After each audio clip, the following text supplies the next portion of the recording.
ఈరోజు పవిత్రమైన శుక్రవారం చాలా ఘనమైనది. దైవానికి దాసుడికి ఇంకా బలమైనటువంటి సంబంధం పెంచుకోవడానికి, విశ్వాసం పెంచుకోవడానికి, దైవంతో నీకు కావాల్సినవి కోరుకోవడానికి, నీ బాధలు చెప్పుకోవడానికి, నీ సంతోషం వ్యక్తపరిచి కృతజ్ఞత చూపడానికి ఘనమైన రోజు, గొప్పదైన రోజు శుక్రవారం రోజు. కాబట్టి ప్రాపంచిక పనులలో మునిగిపోయిన ఓ మానవులారా, ఓ విశ్వాసులారా, ఈ జీవితం ఒక మాయ. ఈ జీవితం దైవం ప్రసాదించింది. ఆయనకి కృతజ్ఞత చూపించకుండా, ఆయనకి థ్యాంక్స్ చెప్పకుండా, మన ఇష్టానుసారం మనం కాలాన్ని మొత్తాన్ని మనకే ఖర్చు చేసుకోవడం అనేది ఒక ఘోరమైనటువంటి మార్గభ్రష్టత్వం. కాబట్టి గ్రంథాలన్నింటిలో ఉంది శుక్రవారానికి ఘనమైన రోజని ప్రాధాన్యత ఉంది. అలాగే చివరి దైవ గ్రంథం దివ్య ఖురాన్ ద్వారా కూడా భూమండలం మొత్తం ప్రపంచవ్యాప్తంగా శుక్రవారం కోటాను కోట్ల మంది తమ పనుల్ని పక్కన పెట్టి తమ సమయాన్ని దైవంకి థ్యాంక్స్ చెప్పుకోవడానికి, సృష్టికర్త అయిన దైవానికి తమ బాధలు చెప్పుకోవడానికి, తమ యొక్క అనారోగ్యాన్ని తొలగించమని అడగటానికి, తమ కోరికలు కోరుకోవడానికి కోటాను కోట్ల మంది కదిలి ఆరాధన వైపు, మసీదుల వైపు వస్తున్నారు. మీరు చూడటం లేదా? ఇది భూమండలం మీద ఉన్న దైవధర్మం కాబట్టే భూమండలం మొత్తం జుమ్మా ఉంది, భూమండలం మొత్తం అజా ఉంది, భూమండలం మొత్తం దైవ ఆరాధన ఉంది. కాబట్టి శుక్రవారం నాడు ఎన్ని పనులున్నా పక్కన పెట్టండి. ఒక గంటన్నర కూడా కాదు, 12 గంటలన్నర నుంచి మీరు అంతే 1:30, 1:15, 2 ఇంకా మీకు సమయం చాలటలేదంటే 1 గంటకి హాజరైన 2 అయ్యేపోతుంది. 1:30, 1, 1:15, 2 అయ్యేపోతుంది. ఇది చాలా గొప్పదైనటువంటి సమయం.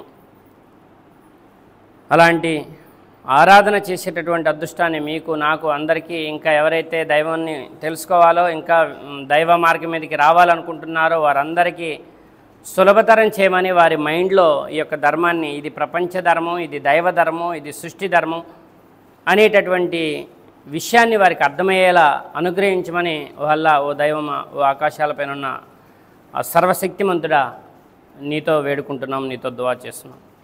ఇన్షాల్లా ఆమీన్. బనీ ఇస్రాయిల్ చివరి దైవ గ్రంథం 17వ అధ్యాయం నుండి మనం ఈరోజు తెలుసుకుందాం. అంతకుముందు భాగాల్లో మనం బనీ ఇస్రాయిల్ ఈరోజు వచ్చేసి 53వ వచనం నుండి, బనీ ఇస్రాయిల్ 17వ అధ్యాయం 53వ వచనం నుండి, ప్రవక్త నా దాసులకు వారు తమ నోట అత్యుత్తమమైన మాటనే పలుకుతూ ఉండాలని చెప్పు. ఎంత గొప్ప మాట అండి ఇది. అన్నం తింటున్నాం, మనం మంచిగా శుద్ధమైంది, రుచికరమైంది తింటాం. మెత్తబడింది, చెడు వాసన వచ్చి తింటామా? తినం. కాబట్టి ఆహారం ఎలా మంచి తీసుకుంటున్నావో, నోటి నుంచి వచ్చే మాట, నోట్లోకి పోయేది శుద్ధమైంది, శుభ్రమైంది అయినప్పుడు నోటి నుంచి బయటకు వచ్చేది కూడా శుద్ధమైంది, శుభ్రమైంది, మంచిగా రావాల మాట అని చెప్తున్నాడు. నా దాసులకు వారు తమ నోట అత్యుత్తమమైన మాటనే పలుకుతూ ఉండాలని చెప్పు. అసలు మానవుల మధ్య కలహాన్ని సృష్టించడానికి ప్రయత్నం చేసేవాడు శైతానే. నిజానికి శైతాను మానవుడికి బహిరంగ శత్రువు. మీ దైవం మీ పరిస్థితిని బాగా ఎరుగును. ఆయన తన ఇష్టప్రకారం మిమ్మల్ని కరుణిస్తాడు, తన ఇష్టప్రకారం మిమ్మల్ని శిక్షిస్తాడు. ప్రవక్త, మేము నిన్ను ప్రజలకు సంరక్షకుడిగా నియమింపలేదు. ఇక్కడ ప్రతి ప్రవక్తకి ఈ మాట, ఈ వచనం తెలియజేయటం జరిగింది. ప్రజలకు సంరక్షకుడిగా కాదు, హితబోధ చేయటానికి నేను పంపించాము. అర్థమవుతుందా? భూమి ఆకాశాలలోనే ప్రాణికోటిని నీ దైవం బాగా ఎరుగును. మేము కొందరు ప్రవక్తలకు మరికొందరు ప్రవక్తల కంటే ఉన్నత స్థానాలను ఇచ్చాము. మేమే దావూదుకు జబూరు గ్రంథాన్ని ఇచ్చామంటున్నాడు దైవం.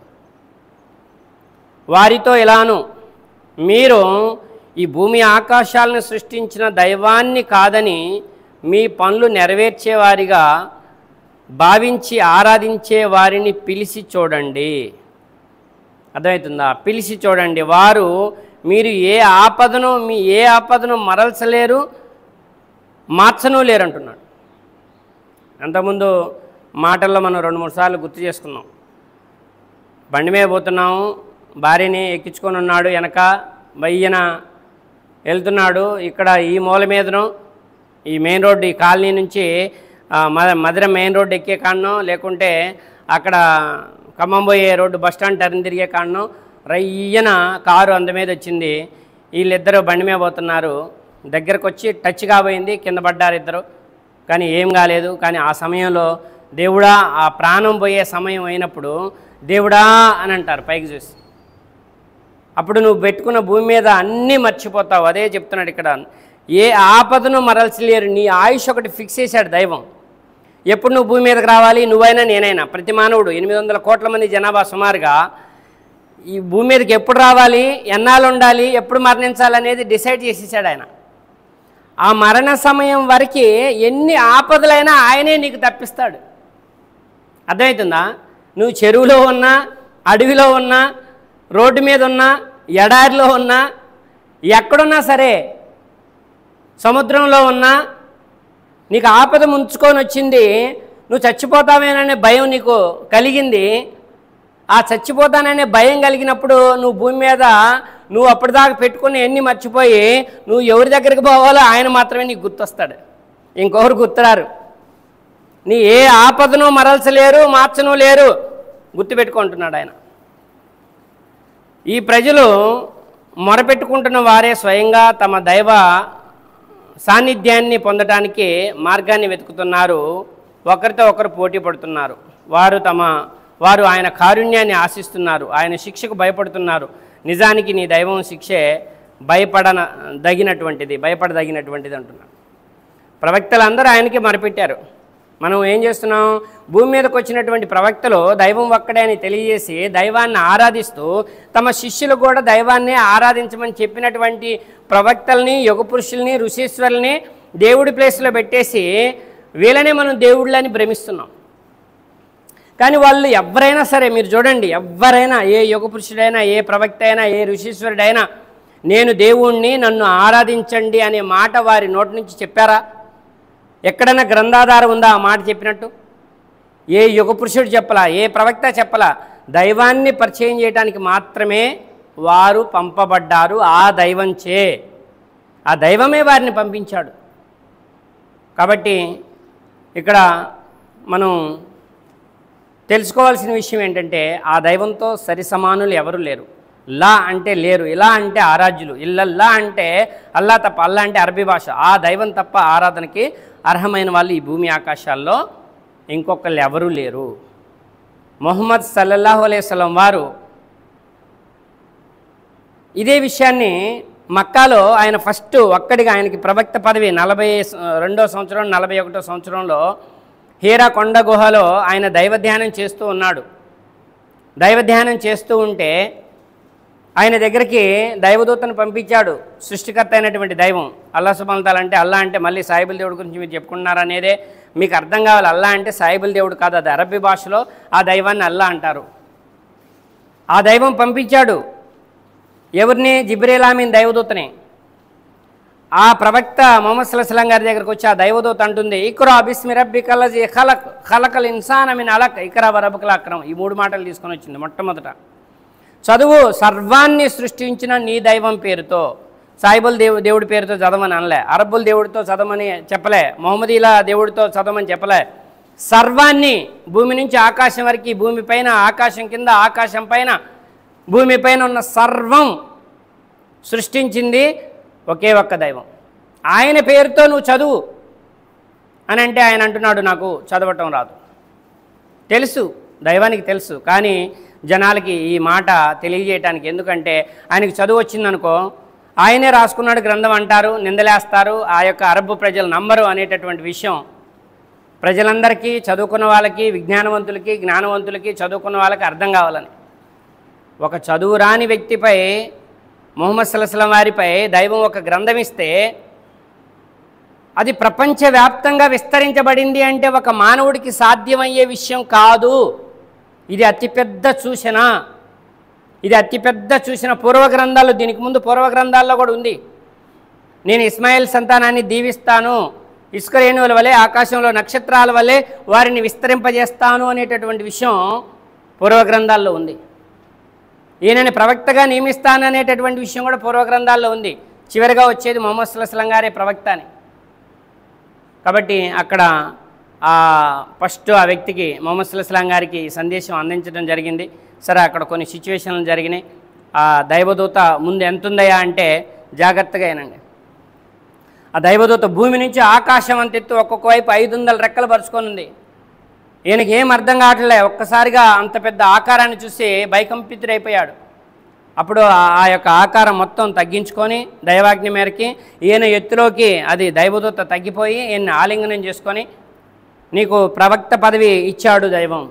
ఈ మానవ జాతి అందరికీ దైవం ఒక్కడే, ఒకే ఒక్కడు, ఆయన్నే తెలుసుకొని ఆయన్నే ఆరాధించితేనే మానవ జీవిత సాఫల్యం ఉందని ఈ ప్రపంచానికి, ఈ భూమండలానికి, ఈ మానవ జాతికి ఈ మాటలు నువ్వు చేరవేయాలి అనేటటువంటి సందేశం అక్కడ అందజేయటం జరిగింది. సర్వాన్ని సృష్టించిన నీ దైవం పేరుతో ఆయనే పేరుకుపోయిన నెత్తుటి ముద్దతో మానవుణ్ణి సృష్టించాడు. చూడండి ఎంత అద్భుతంగా ఉందో. సాయిబులు ఒక్కళ్ళు ఎలా తయారవుతున్నారా? కాదు, నెల నెల ఒక శిశువు పుట్టాలి అంటే పెళ్ళైన తర్వాత, భార్యాభర్తల బంధం తర్వాత ఆ స్త్రీకి, ఎవరైతే పెళ్ళైన స్త్రీ ఉందో ఆ స్త్రీకి నీళ్ళు పోసుకుంది అంటారు, నెల తప్పింది అంటారు. నెల నెల బయటకు వచ్చేటటువంటి నెత్తురిని, చెడు నెత్తురిని పోగు చేసి చెడు నెత్తురి ద్వారా నేను మానవుణ్ణి సృష్టిస్తున్నాను దైవం చెప్పేశాడు. అర్థమవుతుందా? పేరుకుపోయిన నెత్తుటి ముద్దతో మానవుణ్ణి సృష్టించాను. ఆయనే మానవుడికి తెలియని జ్ఞానాన్ని, మానవుడు ఎరుగని జ్ఞానాన్ని కలంతో మానవుడికి నేర్పిస్తున్నాడు. అర్థమవుతుందా? ఈ మాటలు తీసుకొని వచ్చాడు. ఆ తర్వాత ఆయన ముహమ్మద్ సల్లల్లాహు అలైహి వసల్లం గారు ఆ హీరా కొండ గుహ నుంచి ఇంటి దగ్గరకు వచ్చేసారు. భయకంపితుడైపోయాడు. భయకంపితుడైపోయి భార్య దగ్గరకు వచ్చేసి గబగబా మంచం మీద పడుకొని దుప్పటి కప్పు, ఇవాళ నా దగ్గరికి ఏదో దోత వచ్చింది, ఇట్లా నాకు భయం అవుతుంది, నా ప్రాణం పోద్దేమో నేను అని చెప్పి ఆయన భయపడుతున్నారు, కంగారు పడుతున్నారు. అప్పుడు హజరత్ అమ్మ ఖదీజా రజల్లాహు తఆలా అన్హా వారు, ప్రవక్త ముహమ్మద్ సల్లల్లాహు అలైహి వసల్లం గారి భార్య, మనందరికీ విశ్వాసుల మాతృమూర్తి, ఆమె అంటుంది, నీవు నాకు తెలిసినంతవరకు అబద్ధం ఆడేవాడివి కాదు, ఏ జీవికి హాని చేసేవాడివి కాదు, ఏ చెడ్డ పని చేసేవాడివి కాదు. ఈ మక్కాలో ఎవరైనా ఉత్తముడు ఉన్నాడంటే నువ్వే. అలాంటి నీకు ఎటువంటి కీడు జరగదు, ఎటువంటి భయం పడకు, దైవం తరపు నుంచి నీకు మేలే జరుగుతుంది అని చెప్పి ఆమె ఓదార్చుతుంది. ఓదార్చిన తర్వాత అక్కడ వీళ్ళ అన్నయ్య గారు ఉంటాడు, వాళ్ళ బంధువులు ఆయన ఉంటాడు, ఈ హజరత్ ఖదీజా రజల్లాహు తఆలా అన్హా గారు వాళ్ళ బంధువు, ఆయన బైబిల్ పండితుడు. ఆయన దగ్గరికి తీసుకెళ్తుంది. ఈయన ఏదో దోత వచ్చిందంటున్నాడు, ఈ దోత ఏంటో ఈయన ఏందో భయపడుతున్నాడు చూడండి అని చెప్పానంటే, అప్పుడు ఆయన అంటున్నాడు, ఆయనకి బైబిల్ జ్ఞానం ఉంది, ఇంజిల్ జ్ఞానం, అది ఇంజిల్ అంటారు. సరే, మధ్యలో దాన్ని బైబిల్గా అనువదించారు. ఆయన అంటున్నాడు, ప్రవక్తలందరి దగ్గరికి వచ్చిన దోతే ఈయన దగ్గరకు వచ్చింది. అర్థమవుతుందా? ప్రవక్తలందరి దగ్గరకు వచ్చిన దోతే ఈయన దగ్గరకు వచ్చింది. ఈయనని దైవం ప్రవక్తగా నియమించాడు. అతి తొందరలో ఈ మక్కా ప్రజలందరూ ఈయనని వ్యతిరేకించి ఇక్కడి నుంచి ఎల్లగొడతారు, లేకుంటే చంపేస్తారు. అర్థమవుతుందా? మక్కా నుంచి ఎల్లగొట్టేస్తారు. మక్కా జాతి అంతా ఈయనకి శత్రువు అయిపోతారు. నేను గట్ట బతుకుంటే, అప్పుడు ఆయన ముసలుడై ఉన్నాడు, నేను గట్ట బ్రతుకుంటే ఈయనకే నా పూర్తి మద్దతు ఇస్తాను. ఒక ఇంజిల్ జ్ఞానం, ఒక బైబిల్ జ్ఞానం ఉన్నటువంటి ఒక పండితుడు ముహమ్మద్ సల్లల్లాహు అలైహి వసల్లం గారిని తీసుకెళ్తే చెప్పినటువంటి మాటలు హదీస్ గ్రంథాల్లో రాసినటువంటి అద్భుతమైనటువంటి మాటలు. ఇలా సత్సంబంధాలు ఉండాలండి మనకి. గ్రంథజ్ఞానం గల వాళ్ళందరూ కూడా సత్సంబంధాలు కలిగి ఉండాలి. ఎందుకంటే గ్రంథజ్ఞానం లేనోళ్ళు ఊహల భ్రమల వెంట నడుస్తున్నారు. గ్రంథజ్ఞానం ఉన్నోళ్ళు ఊహల భ్రమల వెంట నడవకూడదు. గ్రంథంలో ఏదైతే చెప్పబడిందో, గ్రంథంలో దైవం ఏదైతే తెలిపాడో దాని మీద మనం స్థిరంగా ఉండాలి. దైవంతో అడగాలి, నన్ను స్థిరంగా ఉంచు, ఈ మార్గం మీదే నన్ను నడుపు అని చెప్పి, నీ అనుగ్రహంతో, నీ దయతో, నీ ప్రేమతో నువ్వు అనుగ్రహించిన మార్గం మీద నన్ను నడుపు అని చెప్పి మనం ఎప్పుడు కూడా నిరంతరం దువా చేసుకోవాలి, ప్రార్థన చేసుకోవాలి. అర్థమవుతుందా? అప్పుడు ఆయన తర్వాత ఏం జరిగింది? ఆయన ఫస్ట్ ఒకే ఒక్కడు, తర్వాత ఖదీజా రజనల్లాహు అన్హవారు దేవుడు అక్కడే ఒప్పుకున్నారు, కల్మా చదివారు. ఆ తర్వాత అబూబకర్ సిద్దిక్ రజనల్లాహు అన్హవారు దేవుడు అక్కడే ఒప్పుకున్నారు. ఎంతమంది అయ్యారు? ఫస్ట్ ఒక్కడు ముహమ్మద్ సల్లల్లాహు అలైహి వసల్లం గారు, తర్వాత ఇద్దరు, తర్వాత ముగ్గురు. 13 సంవత్సరాలు, దగ్గర దగ్గర 12 సంవత్సరాలు 12 సంవత్సరాలు నిరంతరం మక్కా ప్రజలందరికీ దేవుడొక్కడే దేవుడొక్కడే దేవుడొక్కడే అని చెప్పి ప్రచారంలో వాళ్ళందరూ అంటున్నారు, నువ్వు దేవుడొక్కడని చెప్తే నిన్ను చంపేస్తాం. అర్థమవుతుందా? అబ్దుల్ ముత్తలిబ్ గారు ఉన్నారు, ఆయన తాతయ్య గారు, మీ తాతగారు అండ నీకు లేకపోతే నిన్ను ఎప్పుడో చంపేసే వాళ్ళమే అంటున్నారు. అర్థమవుతుందా? వాళ్ళ తాతగారు చనిపోయారు. వాళ్ళ తాతగారు చనిపోయిన తర్వాత అబూ తాలిబ్ గారు, ఆయన ముహమ్మద్ సల్లల్లాహు అలైహి వసల్లం గారి యొక్క బాబాయ్ గారి యొక్క సంరక్షణలో పెరిగారు. చిన్నప్పుడే చనిపోయారు అబ్దుల్ ముత్తలిబ్ గారు. అర్థమవుతుందా? అప్పుడు అబూ తాలిబ్ గారి సంరక్షణలో పెరిగాడు. ఈయన తల్లి గర్భంలో ఉండగానే తండ్రి మరణించాడు. పుట్టిన కొన్ని సంవత్సరాలకే తల్లి మరణించింది, ముహమ్మద్ సల్లల్లాహు అలైహి వసల్లం గారి యొక్క తల్లి. ఆ తర్వాత తాతగారి సంరక్షణలో ఉంటే తాతగారు మరణించారు. ఆ తర్వాత అబూ తాలిబ్ గారు బాబాయ్ గారి యొక్క సంరక్షణలో పెరిగారు. బాబాయ్ గారు జాగ్రత్తగానండి, ఈ దైవ ధర్మాన్ని స్థాపించడానికి నిరంతరం ఆయన యొక్క కొడుకు మీద ప్రేమ, అర్థమవుతుందా, సహోదరుడు కొరకు ఆయన ముహమ్మద్ సల్లల్లాహు అలైహి వసల్లం గారి మీద ప్రేమతో ఎంత సపోర్ట్ చేశారంటే ధర్మానికి, ఇస్లాంకి. ఇస్లాం అంటే దైవ ధర్మం, మళ్ళీ ఇస్లాం అంటే మళ్ళీ మీ ధర్మాన్ని మీరు చెప్పుకుంటున్నారనేటటువంటి అపోహ నుంచి మిమ్మల్ని బయటికి తీసుకురావాలనేదే మా తాపత్రయం. అదే దైవ ధర్మం, అది భూమి పుట్టిన కాడ నుంచి ఉంది ఆ దైవ ధర్మం. దాన్ని అరబ్బీలో ఇస్లాం అంటారు. అప్పుడు అబూ తాలిబ్ గారు ఎంతటి సపోర్ట్ చేశారంటే, ఆయన లేకపోతే నిన్ను చంపేసేవాళ్ళమే అని అన్నారు. ఆ తర్వాత మక్కా ప్రజల్లో ఉన్నత స్థానానికి చెందినటువంటి వ్యక్తి ఈమె కూడా హజరత్ ఖదీజా రజనల్లాహు అన్హవారు. ఇలాగా అందరికీ చెప్తుంటే దైవం అక్కడని చంపేస్తామనేటటువంటి మాట ఆఖరికి ఒకరోజు ఈయన చనిపోయారు అబూ తాలిబ్ గారు. తర్వాత జరిగిన సంఘటన ఏంటంటే, మక్కాలో 12 తెగలు ఉన్నాయి. ఒక తెగ నుంచి ఎవరినైనా అకారణంగా చంపితే మిగతా తెగలు అందరూ కలిసి వీళ్ళ మీద దౌర్జన్యం చేస్తారు. ఆ భయం ఒకటి ఉంది. వాళ్ళ కట్టుబాట్లు ఉన్నాయి. వాళ్ళ కట్టుబాట్లకి అన్నింటికి ఒకసారి వీళ్ళందరూ కూర్చొని 12 తెగల యువకుల్ని పిలిచి, అందరూ తెగకి తెగ నాయకుడు కానీ తెగ నాయకుడు కొడుకు కానీ ముహమ్మద్ సల్లల్లాహు అలైహి వసల్లం గారిని, ముహమ్మద్ గారిని చంపడానికి రావాలి. ఎందుకంటే దేవుడు అక్కడని చెప్తుండు, మనం ఆరాధించేయన్నీ రాంగ్ అని చెప్తుండు, వాటిని ఆరాధించొద్దని చెప్తుండు. కాబట్టి ఆయన చంపేసేయాలి అంతే. ఒక్క తెగ చంపితే వాళ్ళ మీద మిగతా తెగలు దౌర్జన్యం చేస్తే అలా చేయకూడదు. 12 తెగలోళ్ళు తెగకొక యువకుడు రావాలి, లేదా జాతి నాయకుడు రావాలి, జాతి నాయకుడు కొడుకన్న రావాలని చెప్పి కండిషన్ పెట్టుకున్నారు. పెట్టుకున్న తర్వాత ఒకరోజు రాత్రి ఇంకా ప్లాన్ వేసుకున్నారు. ప్లాన్ వేసుకొని చంపాలని మొత్తం చుట్టుముట్టారు. నైట్కి నైటే చుట్టుముట్టారు. ముడితే ఈ విషయం ముందే దైవం ముహమ్మద్ సల్లల్లాహు అలైహి వసల్లం గారికి తెలియజేశాడు, నువ్వు ఇక్కడ వద్దుగా, వీళ్ళు దుర్మార్గులు అయిపోయారు, ఇక్కడ నుంచి నువ్వు మదీనా ఇల్లు. మదీనా ఇల్లు అంటే అబూబకర్ సిద్దిక్ గారికి చెప్పాడు, రజనల్లాహు అన్హు వారికి ముందే చెప్పాడు. ఒక నెల రోజులు 2 నెలల ముందే ఈ కార్యం దైవం తెలియజేశాడు. ఆయన 2 మంచి ఒంటెల్ని మేపుతున్నాడు. మదీనా వెళ్ళాలంటే, మక్కా నుంచి మదీనా వెళ్ళాలంటే దగ్గర దగ్గర 570 కిలోమీటర్లు 560 కిలోమీటర్లు ఉంది. ఎడారి, నడిచి వెళ్ళాలి, ఒంటెల మీద వెళ్ళాలి అంతే. ఈ బండ్లు కార్లు వాహనాలు ఏమి లేవు. ఆ 2 ఒంటెల్ని బలంగా మేపుతున్నారు వాళ్ళు. 2 నెలల ముందు నుంచే ఇన్ఫర్మేషన్ వచ్చే దైవం తరపు నుంచి అనుకుంది. ఇక ఆ రోజు రాత్రి బయలుదేరు, నీకు పర్మిషన్ వచ్చేసిందని అంటే, ఆయన అలీ రజనల్లాహు అన్హు గారిని పడుకోమని చెప్పి ఆయన పడుకునే పక్క మీద ఆయన ముహమ్మద్ సల్లల్లాహు అలైహి వసల్లం గారు బయలుదేరి రాత్రి సమయంలోనే బయలుదేరి వెళ్ళిపోయారు. ఇది ఎందుకు చెప్తున్నానంటే, దైవధర్మం ఇది ఒక వ్యక్తితో స్టార్ట్ అయింది, ఆగలేదు. వాళ్ళు అక్కడే అంతమొందించాలని చూశారు. మక్కా ముష్రికులు అందరూ కూడా బహుదైవారాధికులు, కాఫీర్లు, ముష్రికులు. కాఫీర్లు అంటే వ్యతిరేకించిన వాళ్ళు, దైవధర్మాన్ని వ్యతిరేకించిన వాళ్ళు. అది తిట్టు కాదు. ముష్రికులు అంటే మాకు పైవాడితో పాటు అన్ని దేవుళ్ళు అనేటటువంటి వాళ్ళు వాళ్ళ శాయశక్తుల ప్రయత్నం చేశారు దైవ ధర్మాన్ని అణిచివేయాలని. వాళ్ళ వల్లే కాలేదు. అయిద్దా? వాళ్ళ వల్లే కాలేదు. అక్కడ వాళ్ళ ఎదురుగా నుంచే ఒంటె ఎక్కాడు, అట్లా వెళ్తున్నాడు, వాళ్ళ మీద ఇలాగా పిరికడి ఇసుక పట్టుకున్నాడు, దువా చేశాడు బిస్మిల్లా అని, ఇలా చల్లుకుంటూ వాళ్ళు కళ్ళు ఉన్నాయి కానీ ఆయన్ని చూడలేకపోయారు. అర్థమవుతుందా? ఆయన వెళ్ళిపోయి మక్కా పరిసర ప్రాంతాలు దాటి వెళ్ళిపోయి, మక్కా నుంచి మదీనా ఇటువైపు ఉంటుంది, ఆయన ఇటు భాగం వెళ్ళారు. ఇటు భాగం వెళ్ళి 3 రోజులు ఒక కొండ గుహలో దాక్కున్నారు.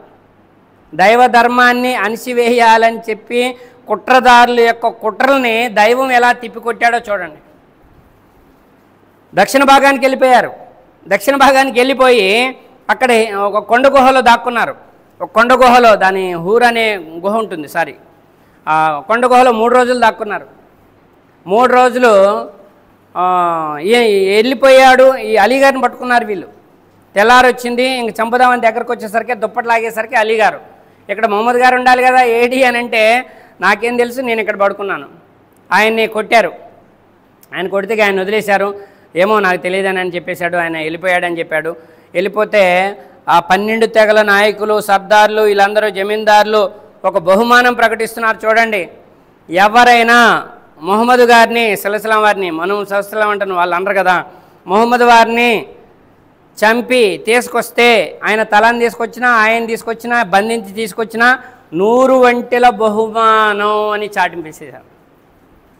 చిన్న విషయం అండి ఇది. ఇవాళ ఒక 1000 రూపాయలు కాదు, 100 రూపాయలు ఎత్తారంటే ఎదుటోడికి ద్రోహం చేసేటటువంటి వాళ్ళు ఎంతోమంది ఉన్నారు. ఈ రోజుల్లో కాదు, 1450 సంవత్సరాల పూర్వం 100 ఒంటెల బహుమానం అంటే ఇవాళ ఒక ఒంటె ఇంటి ముందు ఉందంటే ఒక కారుతో బరాబర్, ఒక కారుతో బరాబర్ అండి. మరి 100 కార్లు ఉన్నట్టే అలా. ఎలాంటి బహుమానం అది?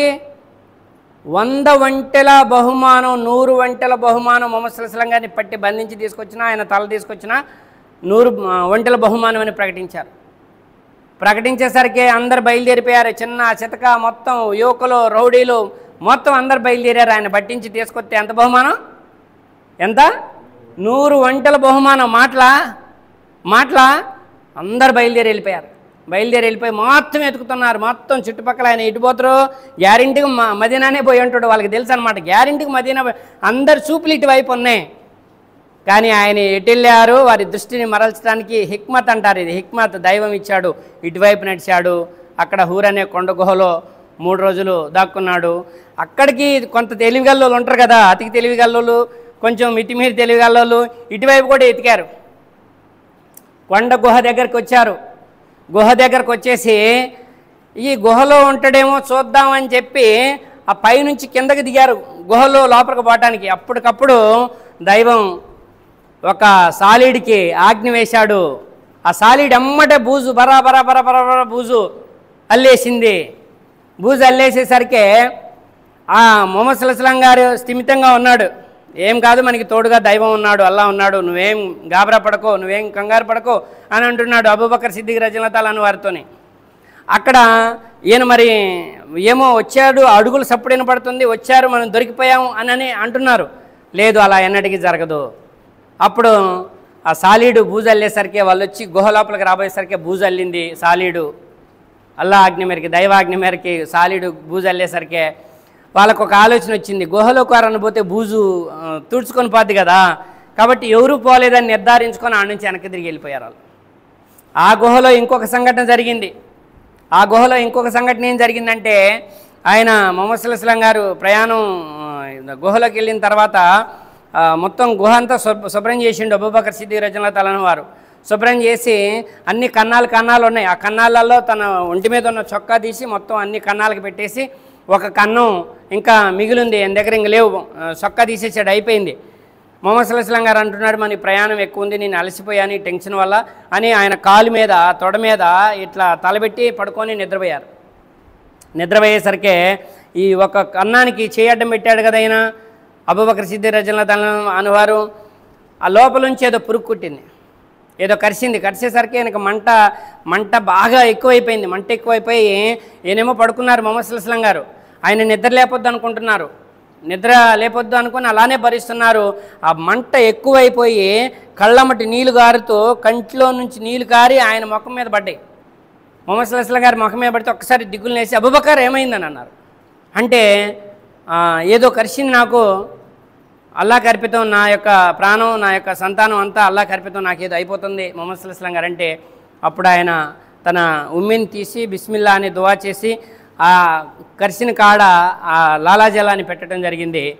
క్షణాల్లో ఆయనకి అది తగ్గిపోవడం జరిగింది. అర్థమవుతుందండి. ఇలాంటి మహిమలు కోకొల్లలు ఉన్నాయి మొహమ్మద్ సల్లల్లాహు అలైహి వసల్లం గారి జీవితంలో. దైవం కాపాడిని కోకొల్లలు ఉన్నాయి. అక్కడి నుంచి మళ్ళీ 3 రోజుల తర్వాత బయలుదేరారు. సరే, పిల్లలకు ముందుగానే చెప్పడం జరిగింది. ఆ మేకలు తోలుకొని రావటం, మేకపాలు తాగి 3 రోజులు గుహలోనే ఉన్నారు. తర్వాత బయలుదేరి వెళ్తున్నారు. ఈ ఒక్క మాట చెప్పుకుందాం, తర్వాత మిగతా భాగం కంటిన్యూషన్ చేద్దాం. దైవ ధర్మాన్ని అంతమొందించాలని ప్రయత్నించిన మక్కా ముష్రికుల యొక్క ప్రయత్నాలు అన్నీ తిప్పికొట్టాడు దైవం. అర్థమవుతుందా? విస్తరింపజేశాడు భూమండలం మొత్తం. తర్వాత వీళ్ళు బయలుదేరి వెళ్తుంటే మక్కా దాటి వెళ్ళిపోయారు. సగం సరిహద్దులు దాటి మదీనా పరిసర ప్రాంతాలకు బాబోయే సరిహద్దు సగం దాటి వెళ్ళబోయేసరికి ఒక ఆయన వస్తాడు. ఆయన పేరు గుర్తు రావట్లేదు నాకు. గుర్రం మీద వస్తాడు. గుర్రం మీద వచ్చేసరికి ఆయనకి వీళ్ళు కానొస్తారు ఇద్దరు. కానొస్తుంటే ఆ యొక్క గుర్రము అంటే నాకు అది సరిగా గుర్తులేదు, క్షమించాలి. దాని అటువైపు బోటల్లో వాళ్ళు ఉన్న వైపు అది ఆగిపోయింది. ఎటు మలిచినా వెళ్తుంది కానీ అది వీళ్ళ వాహనం జంతువు అటువైపు మాత్రం వెళ్ళటలే. అదేంటి ఇటు పోవట్లేదని దాన్ని పల్ల 4 పీకితే మళ్ళీ అటు పోయేసరికి అది మోకాల్లోతు ఇసుకలో కోరకపోయి దాని మీద నుంచి ఢేమని కింద పడ్డాడు ఆయన పేరు గుర్తురావట్లే, నేను చదివాను హదీస్లో చాలాసార్లు చెప్పాను నేను. అయితే మళ్ళీ లేచి మళ్ళీ ఎక్కి మళ్ళీ ఆశ 100 వంటలు కదా బహుమానం, మళ్ళీ 3 సార్లు కింద పడ్డాడు. 3 సార్లు కింద పడిన తర్వాత వాళ్ళ దగ్గర ఏదో శక్తి ఉంది, నేను వాళ్ళని పట్టించడం నా వల్ల కాదని ఆయనకు అర్థమైపోయి వెళ్ళి చేయగలిపి ఇటు ఎవరు రాకుండా నేను చూసుకుంటానని చెప్పి హామీ ఇచ్చి 100 వంటలు పోయినాయి. 100 వంటల్లో గీరంటల్లో పోయి వాళ్ళకి సలాం చెప్పేసి ఇటు నుంచి ఎవరు రాకుండా నేను కాపాడుతాను, నా వంతు నేను మద్దతు ఇస్తున్నానని చెప్పి మీరు ప్రశాంతంగా మదీనా వెళ్ళండి అని చెప్పి ఆయన అక్కడి నుంచి తిరుగు ప్రయాణం అవ్వటం జరిగింది. అలాంటి అద్భుతాలు, అలాంటి మహిమలు ఎన్నో దైవధర్మ స్థాపనలో ఎంతోమంది ప్రాణాలు త్యాగాలు చేశారు కాబట్టే దైవధర్మం భూమండలం మొత్తం వ్యాపించింది. అది దైవధర్మం. ఎవరైతే ప్రాణాలు త్యాగం చేశారో, అర్పించారో వారందరికీ, అంటే ప్రవక్త ముహమ్మద్ సల్లల్లాహు అలైహి వసల్లం గారు ఉన్న కాలంలో ఎవరైతే త్యాగం చేశారో వాళ్ళకి అల్లా రాజీ అయ్యాడు, దైవం రాజీ అయ్యి స్వర్గం ఇస్తాననేటటువంటి మాట కూడా ఇవ్వటం జరిగింది. కాబట్టే ఈ మాయా జీవితం ఇది. ఈ జీవితం మన యొక్క ఆస్తిపాస్తులు చూసో, మన యొక్క బలం చూసో, మన యొక్క తెలివి చూసో మనం మొరవకూడదు. ఈ తెలివి, ఈ బలం, ఈ సంపద ఇదంతా కూడా ఈ బలం దైవ ప్రసాదితం. ఇది అర్థమవుతుందా? ఎందుకు అంటే ఇది పరీక్షా జీవితం. మీకు కావలసిన సమయం అంటే ఆయుష్, కావలసిన ధనం అంటే సంపద, కావలసిన తెలివి అంటే తెలివితేటలు, బుద్ధి జ్ఞానాలు నేను అన్నీ ప్రసాదించే మీకు. వీటితో మీరు ఏం చేస్తారు, మంచి వైపు నడుస్తారా, చెడు వైపు నడుస్తారా అనేది ఇక్కడ మీకు ఎగ్జామ్, పరీక్ష. మంచి వైపు నడిచిన వాళ్ళకి మంచి బహుమానం, చెడు వైపు నడిచిన వాళ్ళకి శిక్ష. ఇదే మానవ జీవిత పరమార్థం. అర్థమవుతుందా? ఎవరు వెళ్తారా స్వర్గానికి? సాహిబులు వెళ్తారా? ఎక్కడుంది ఖురాన్లో సాహిబులు స్వర్గానికి వెళ్తారని ఉందా? ఈ జమాత్ వెళ్తారని ఉందా? ఆ జమాత్ వెళ్తారని ఎవరు ఈ పలానోళ్ళు వెళ్తారని ఎక్కడని ఉందా ఖురాన్లో కానీ హదీస్లో కానీ? ముస్లింలు అందరూ స్వర్గానికి వెళ్తారా? వాళ్ళు ఎలా ఉంటే ఒక జమాత్ స్వర్గానికి వెళ్ళిద్దని ఉందా? లేదు. స్వర్గం అనేది దైవానికి దాసుడికి సంబంధించిన విషయం. అర్థమవుతుందా?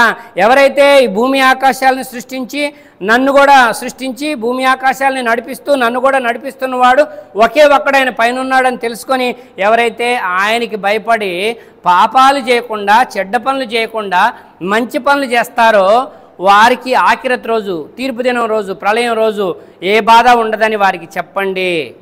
వ్యక్తికి, దాసుడికి దేవుడికి సంబంధించిన విషయం అది. అల్లాకి దాసుడికి సంబంధించిన విషయం అది. ఎవరు దాంట్లో ఈ జమాత్ బోద్ది, ఆ జమాత్ బోద్ది అని చెప్పడానికి ఎటువంటి ఆస్కారం లేదు. అర్థమవుతుందా? కాబట్టి ఎవరైనా వెళ్ళొచ్చు, అది ఎవరైనా వెళ్ళకపోవచ్చు. పలానోళ్ళు స్వర్గవాసులని ఎవరు చెప్పకూడదు. అర్థమవుతుందా? అలాగని పలానోళ్ళు నరకవాసులని కూడా చెప్పకూడదు. ఆ జడ్జిమెంట్ మంది కాదు, ఆ జడ్జిమెంటు అల్లాది. అది ఆయన దాంట్లో మనం ఎంటర్ కాకూడదు అనేది ప్రతి ఒక్కళ్ళు తెలుసుకోవాలి.